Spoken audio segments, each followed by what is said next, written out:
ये है मोनालिसा, दुनिया की सबसे रहस्यमय पेंटिंग। पर इससे भी ज्यादा रहस्यमय है वो बंदा जिसने इसे बनाया था, लियोनार्डो दा विंची। ज्यादातर लोग उन्हें एक आर्टिस्ट के रूप में जानते हैं, लेकिन वो एक आर्टिस्ट के अलावा भी बहुत कुछ थे, जैसे एक painter, inventor, engineer, scientist, anatomist, mathematician, geometer, architect, sculptor, musician, theorist, philosopher और भी बहुत कुछ। पर हैरानी की बात यह है कि वो कभी स्कूल नहीं गए थे। उन्हें उनके घर में ही लिखना और पढ़ना सिखाया गया था। इसके अलावा बाकी सब चीजों का ज्ञान उन्होंने खुद हासिल किया था। वो अपने जमाने से बहुत आगे थे। उन्होंने उस समय में टैंक, हेलीकॉप्टर, सबमरीन, पैराशूट और कई एडवांस मशीन्स के स्केचेस बना लिए थे। और आज की इस वीडियो में हम इसी जीनियस व्यक्ति के बारे में बात करेंगे। हेलो गाइस, मैं हूँ चूहा और आज की इस वीडियो में हम लियोनार्डो दा विंची के बारे में जानेंगे। लियोनार्डो दा विंची साल 1452 में इटली में पैदा हुए थे। लियोनार्डो कभी स्कूल नहीं गए थे। जब वो 15 साल के थे तब उनके पिता ने उन्हें एक मशहूर पेंटर एंड्रिया डेल वेरोकियो के पास भेज दिया था।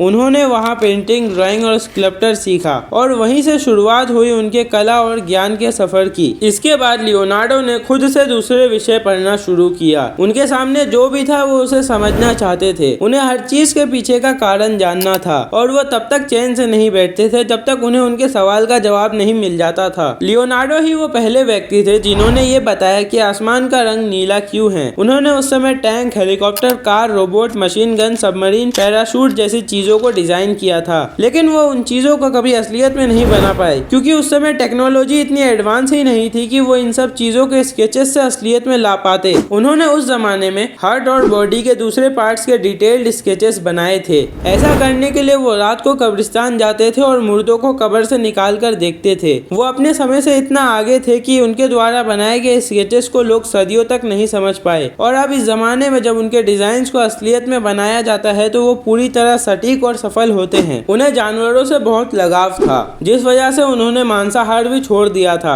वो पिंजरे में कैद पक्षियों को खरीद कर उड़ा दिया करते थे। वो पहले व्यक्ति थे जिन्होंने चिड़ियों के उड़ने के पीछे के साइंस को समझा था। वो चिड़ियों को घर लाया करते थे और उन्हें आजाद कर देते थे। उनके उड़ने से पहले वो उनकी मूवमेंट और उनके पंखों को क्लोज से देखते थे और उसके स्केचेस बनाते थे। पर ऐसे महान शख्स को भी ज्यादातर लोग नहीं जानते, और जो जानते भी हैं उनमें से भी ज्यादातर उन्हें सिर्फ एक आर्टिस्ट के रूप में देखते हैं। उन्होंने अपनी जिंदगी में बहुत सी पेंटिंग्स बनाई थी, पर आज 20 से भी कम बची है। उनकी सबसे मशहूर पेंटिंग है मोनालिसा। इसे उन्होंने 5 साल में बनाया था, पर फिर भी वो इस पेंटिंग को इनकम्प्लीट मानते थे। वो कहते थे कि इसमें और भी सुधार किया जा सकता है। उनकी दूसरी सबसे मशहूर पेंटिंग है द लास्ट सपर। इस पेंटिंग को बनाने में लियोनार्डो ने अपनी जिंदगी के 3 साल लगाए थे। इस वीडियो के लिए इतना काफी है। मिलते हैं किसी और नई वीडियो में, तब तक के लिए बाय।